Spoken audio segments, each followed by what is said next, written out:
गौतम, जा अपनी जोरू को बोल, अभी थोड़ी देर में तैयार होकर नीचे आ जाना। वैसे भी सारे मेहमान आ चुके हैं। जी माँ।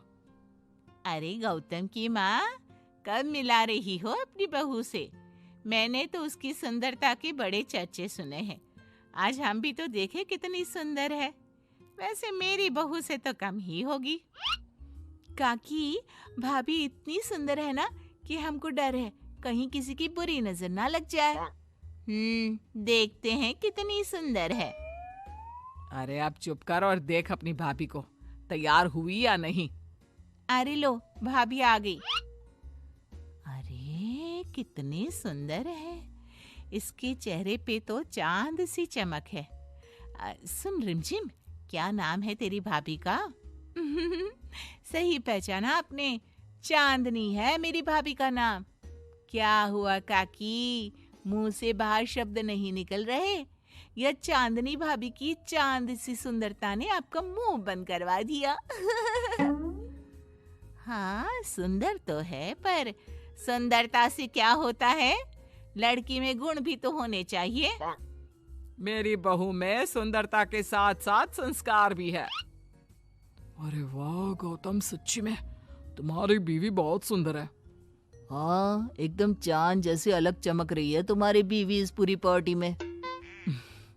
बात तो तुम एकदम सही कह रहे हो। इस भीड़ में भी सबसे अलग चमक रही है मेरी चांदनी। आज इस पार्टी में तुम्हारी बीवी की सुंदरता ने 4 चांद लगा दिया है। कुछ दिनों बाद जब गौतम की माँ आस पड़ोस की औरतों से गप्पे मार रही होती है। माँ जी, मेरी माँ की तबीयत थोड़ी खराब है। आप इजाजत दो तो क्या मैं और गौतम एक बार वहाँ हो आए? हाँ हाँ बहू, ठीक है। जब शाम को गौतम काम से आ जाए तो अपने मायके हो आना। ये क्या, उसने बोला और तुमने जाने दिया? हाँ, अभी उसने बताया तो सही, उसकी माँ की तबीयत खराब है। लेकिन तुमने जाने क्यों दिया? तुम्हें मना कर देना चाहिए था। लेकिन क्यों? अरे तुम्हारी बहू को अभी शादी किए थोड़े ही दिन हुए हैं और वो अपने मायके जा रही है। अरे घूमने थोड़ी ना जा रही है, वो अपनी माँ को देखने जा रही है। अरे कुछ नहीं जानती, बहुत भोली हो। ये बहुएं बस बहाने बनाती हैं अपने मायके जाने के लिए। मैं तो कहती हूँ तुम अपनी बहू पे थोड़ा ध्यान दो। एक तो तुम्हारी बहू रूप की सुंदर है, कहीं तुम्हारे बेटे को बहला फुसला ना दे। अरे लेकिन वो ऐसा क्यों करेगी? और वैसे भी वो ऐसी नहीं है, वो मेरा बहुत ध्यान रखती है। तुम ना आजकल के बच्चों को नहीं जानती। शुरू शुरू में ये सास की सेवा करना, परिवार का ख्याल रखना बहुत अच्छे से जानती है, और पीठ पीछे अपने पतियों को परिवार से अलग होने की सलाह देती रहती है। क्यों बहनों, क्या मैं गलत कह रही हूँ? हाँ वैसे बात तो सही है आपकी। और पता है, मेरी बहन की बेटी की शादी को अभी 1 महीना भी नहीं हुआ और उसका बेटा अपनी बीवी की हर बात मानता है। और तो और अपनी बीवी के लिए अपनी माँ से लड़ता भी है। पूरा का पूरा अपनी जोरू का गुलाम बन गया है। तुम्हारी बहू वैसे भी इतनी सुंदर है, ऊपर से पढ़ी लिखी भी है। और आजकल की पढ़ी लिखी लड़कियां अपने पति को चिकनी चुपड़ी बातों में फंसाकर अपना काम निकलवाना जानती है। हाँ, अरे हाँ, पर मेरी बहू चांदनी समझदार है। हाँ यही तो बात है। तुम किसी के चेहरे पे देखकर उसके दिमाग में क्या चल रहा है वो थोड़ी ना बता सकती हो।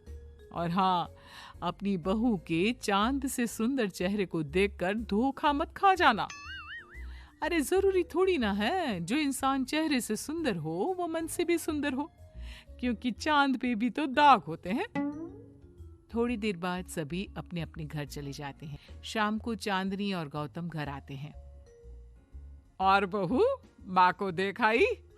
जी माँ जी, अब थोड़ा ठीक है। बहू, अब तुम्हारा घूमना फिरना हो गया हो तो घर के कामों में मेरा हाथ बटाओ। जी जी माँ जी। मेरा ये घुटनों का दर्द कभी भी शुरू हो जाता है। बहू, लगता है आज सारा काम तुझी को करना होगा। कोई बात नहीं माँ जी, काम ही तो है, काम तो होता रहेगा, आप पहले अपना ख्याल रखिए। ठीक है, अब तू इतना बोल ही रही है तो मैं अपने कमरे में आराम करने जा रही हूँ। अगले दिन सुबह जब गौतम ऑफिस के लिए निकल रहा होता है। माँ, अब कैसा है तुम्हारे घुटनों का दर्द? ज्यादा तो नहीं हो रहा? नहीं तो शाम को चांदनी आपको डॉक्टर के पास दिखाएगी। तुझे किसने बताया? बहू ने इतनी जल्दी तेरे पास मेरी चुगली भी कर दी? माँ, चुगली नहीं, उसे आपकी चिंता है इसलिए उसने मुझे बताया। उसे डर था कहीं आपका दर्द बढ़ ना जाए। थोड़ी देर बाद चांदनी वहां आती है। माँ जी, मैं सोच रही थी हम लोगों को अब किसी दूसरे घर में शिफ्ट हो जाना चाहिए। लेकिन क्यों? और अचानक से तुम्हें ये ख्याल क्यों आया? वो माँ जी, मेरी एक सहेली अपना घर बेच रही है और उसका घर गौतम के ऑफिस के पास पड़ता है।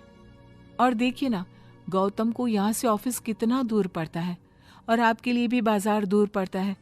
अगर हम वो घर खरीद लेते हैं तो हमारा कितना फायदा है। गौतम को ऑफिस के लिए दूर नहीं जाना पड़ेगा और आपको जब शॉपिंग जाने का मन करे आप जा सकती हो।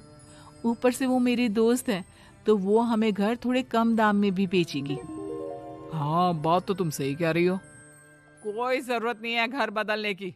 और तू तू क्या अपनी बीवी के हाँ में हाँ मिला रहा है?